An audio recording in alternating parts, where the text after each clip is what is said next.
Alors, ça, c'est peut-être plus consensuel. Les trous lamellaires, ce sont des trous qu'on connaît depuis longtemps, et avant l'apprentissage des lambeaux, on était un peu démunis devant la progression lente et progressive des trous lamellaires. Alors, le trou lamellaire, on sait un peu ce que c'est. C'est un processus avorté, peut-être de la formation d'un trou maculaire, soit par traction, soit par un phénomène mixte, comme Didier nous a expliqué il y a 2 ans, d'ischémie, qui peut entraîner ce kyste fovéolal, puis avulsion du toit de ce kyste. Des entrous partiels avec un tissu aminci. Alors, ces trous lamellaires, vous savez, sont d'aggravation lente, s'associent avec des phénomènes d'autocicatrisation. Ils sont moins bruyants, moins visibles pour le patient. Tout le monde s'y habitue, à la fois le chirurgien et le patient, mais souvent faussement rassurant, parce que depuis quelques années, c'est des gens qui perdent de la fonction maculaire. Alors, on a remarqué que ces trous d'évolution lente, la nature a des phénomènes d'autocicatrisation. Et on voit y apparaître souvent un tissu néoformé, néocicatriciel, qui est faiblement infecté, comme ECT, qui apparaissait à la surface de ces rétines traumatisées et qui essayait de combler lentement ce trou. C'est un tissu qui est non contractile, pseudo-gélatineux. On le voit quand on les opère, ça fait une espèce de gélatine très jaune, très particulière d'aspect. C'est pas de la limitante, c'est pas de la membrane épimaculaire, c'est gluant. Qu'est-ce qu'on en fait? Ce sont ces phénomènes d'autocicatrisation qui sont constitués aux couches internes sur la limitante et qui peuvent combler progressivement une lésion. Donc ce tissu de contiguïté néoformé entre la prolifération des kératinènes et les couches de la rétine. Alors, on pense, Didier, j'espère me contrer pas ça, mais ce tissu proviendrait de l'hypertrophie de la prolifération des cellules de Müller sur la limitante. Oui. Les cellules de Müller sont les seules cellules de la rétine normale qui ont le potentiel d'hypertrophie, potentiel de prolifération pour former cette matière épaisse. Alors, ça, c'est donc pour vous montrer qu'il y a des cas de tentatives d'autocicatrisation, mais même dans les trous maculaires. On a tous des trous maculaires qui ont spontanément guéri. Ça, c'était une dame myope fort, pseudo-fac, qui avait une myopie de moins à 50, mais post-chirurgique, on lui met une myopie beaucoup plus forte, unique, et qui avait malgré ce trou une vision relativement conservée. J'y vais pas tout de suite, je la surveille. Là, 1 mois, ça s'améliore. Un bon arrêt à 3 mois, et puis progressivement, il y a eu un comblement et une stabilisation. J'ai mis cet exemple, j'ai fait une petite communication à Grenoble d'un an ou 2 sur plusieurs exemples de phénomènes d'autocicatrisation des trous. Donc c'est ce qu'on peut espérer nous apporter, peut-être dans une greffe, dans la mise en place d'un lambeau de limitante, apporter un tissu qui favorisera ce comblement. Donc ça c'est une personne qui était suivie, l'autre œil avait été opéré d'un trou maculaire. Et sur l'autre œil, l'œil contralatéral, elle faisait un trou lamellaire, lentement progressif, on voit entre 2014, 2016, 2017, 2018, ce trou qui s'est creusé, il a ensuite un peu évolué, puis ça baissait quand même. Et j'avais décidé donc de l'opérer, voyant que ça ne s'améliorait pas. Ça c'est la technique qu'a décrite Pierre-Olivier, c'est celle que j'essaie de faire, c'est-à-dire ablation très large de la limitante interne jusqu'à l'arc des vaisseaux temporaux, en passant la zone maculaire, et on essaie de rabattre un grand lambeau qu'on solidarise avec du viscote et du gaz. Et ce lambeau qui bat à l'intérieur, le gaz aura plutôt tendance, si la personne reste debout, à être bien plaqué dans la bonne direction.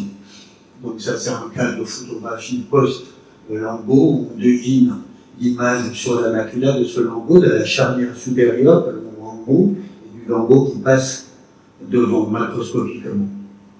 Et donc ça, c'est cette personne-là qui progressivement a bien cicatrisé avec un bel aspect de comblement.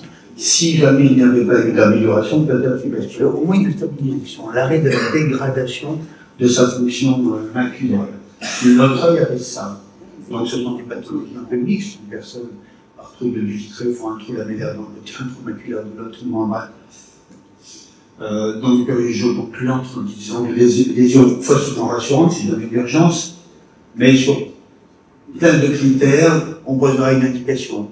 Mais là aussi, c'est une personne qu'on a en face de nous, en fonction de l'âge, de sa volonté, de l'état de macula, sont des indications. On en parlait ce matin, je sais pas si les arbres décisionnels dans l'intelligence artificielle ne nous font pas adopter la même attitude face à un patient donné. C'est ce que disait Guillaume Chandelier aussi.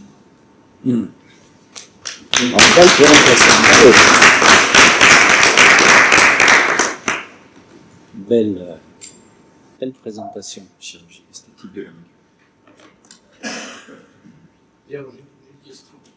Ouais. Merci parce que c'est vraiment belle com. Ouais.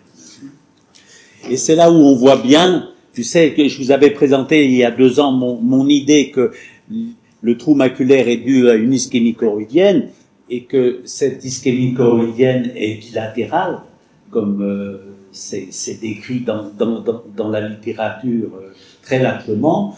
On comprend qu'un œil peut faire un trou maculaire vrai, que l'autre œil peut faire un pseudo-trou. C'est une forme différente de manifestation de cette ischémie choroïdienne, mais c'est des voisins, c'est des cousins. Et on voit des passages de l'un à l'autre, ça c'est décrit depuis longtemps. Oui, la question que j'avais, c'est d'abord bravo pour ce résultat. Mais apparemment, quand on fait l'anapathe là-dessus, sur des pâtes motoques anciens, sur le trou franc, tu as dit qu'il y avait effectivement une histoire de cellule de Muller. Mais sur le flap que tu fais, si tu veux, où là, manifestement, il n'y a peut-être pas une chose cellulaire, puisque la limitante, c'est pas cellulaire. Donc, qu'est-ce que. En anapathe de ça donne quoi? Je sais pas. Je peux pas te. De quoi tu parles? Parce que Jerzy faisait beaucoup des trucs comme ça. Oui. Ben c'est lui qui a inventé le flap. Justement.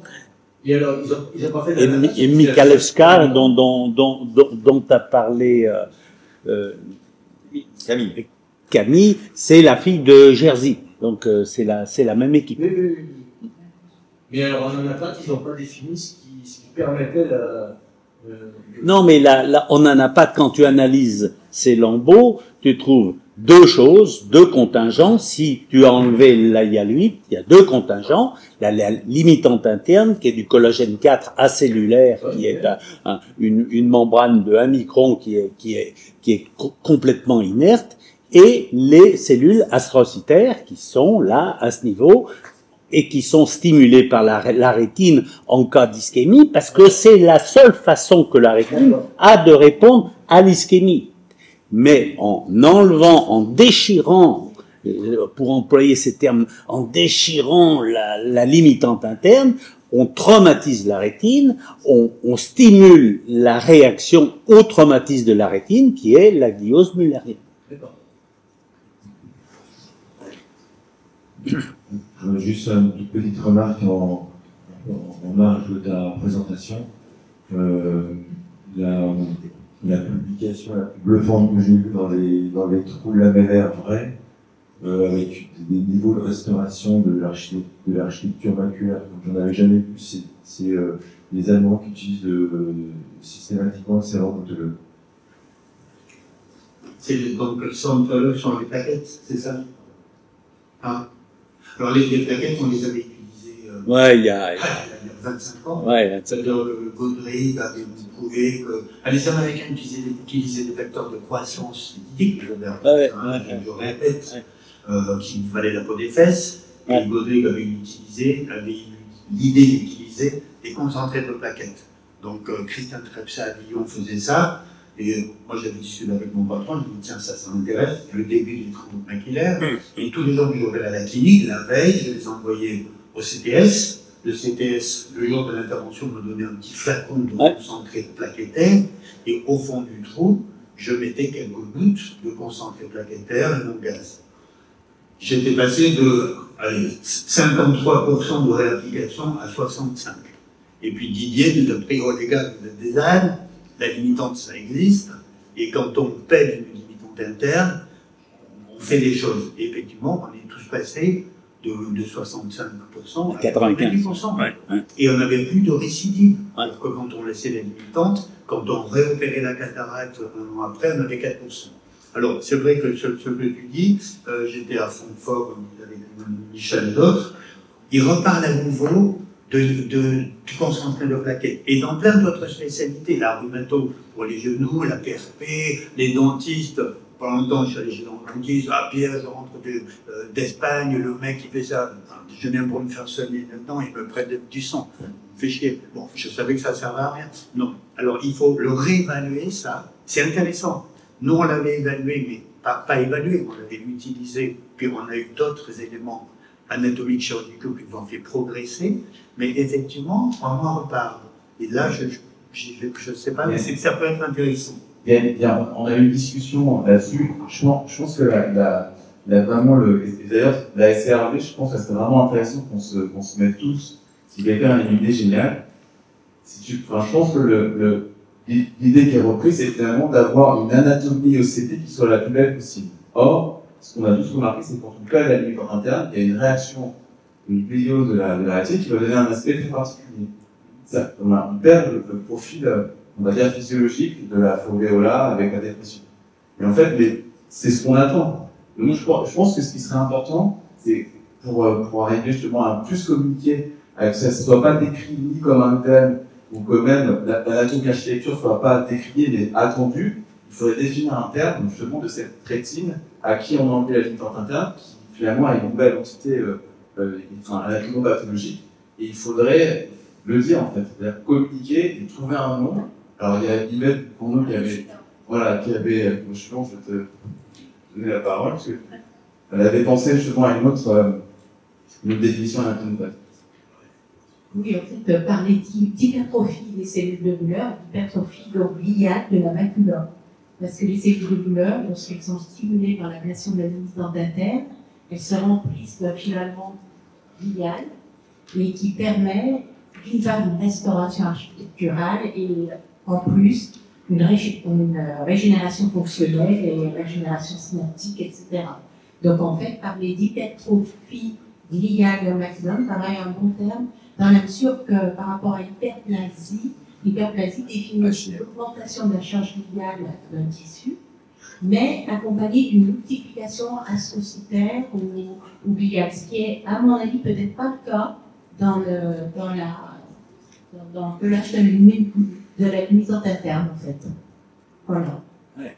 Donc, Et on a, il faut que tu ajoutes que dans l'étude que vous avez faite, que j'ai pu voir, il y a bon nombre d'opérateurs qui, en post-op, avaient une macula à 320, 340 microns, et qui ont dit « Ah, récidive de l'œdème, je fais des IVT ». Mais l'épaisseur normale d'une macula qui a eu un pelage est de 300 et quelques microns, 330 microns, parce qu'il y a cette hyperplasie gliale qui fait que la cellule globulaire est grossie non seulement en largeur, mais en hauteur, et c'est pas un œdème, c'est HGM, hyperplasie gliale maculaire. Je veux dire quelque chose sur l'idée que tu as dit un peu d'une nouvelle idée éventuellement. En fait, les plaquettes, et je parle sur le contrôle d'Yvette, ne sont pas des cellules vraiment. Donc en fait, comme tu dis, quand tu fais le flap, tu ramènes des cellules, il faut des cellules et facteurs de croissance, sinon il n'y a jamais un écran. Et peut-être justement cette calculation, enfin, cette hier, en fait, sur l'architecture OCT, et ce qu'on voit en fait, moi c'est souvent ce que j'ai sur les thromboses veineuses, on peut avoir des récidives d'œdème maculaire beaucoup plus importantes, avec là 600 et 100 microns. Et je pense que c'est important, souvent on voit que la clé visuelle n'est pas si effondrée que ça, c'est-à-dire qu'ils sont souvent à 4 dixièmes, et je pense que c'est vraiment important. On ne sait pas exactement tous les détails de pourquoi, mais une fois qu'on enlève la limitante interne, il n'y a plus de corrélation entre l'épaisseur maculaire et la clé visuelle. Oui. Et finalement, l'œdème maculaire, si le patient a 4 dixièmes, qu'est-ce qu'on va aller injecter? En fait, on voit, vous voyez, sur les améliorations de la clé visuelle après les membranes, moi j'étais surpris qu'après 2 ans, ils continuent de s'améliorer, les patients. Donc, je pense qu'il faut de la patience, et c'est difficile aujourd'hui parce que, en fait, c'est vrai que les IVT qui ont cet effet immédiat, ont changé un peu la philosophie de toute la récupération visuelle dans la macula. Et en fait, il faut respecter le temps, parce que ce qui est important, c'est la vue à 5 ans, à 10 ans. Je pense que c'est ça qu'il faut dans le discours dire. Merci beaucoup. Je pense qu'on va procéder à la pause.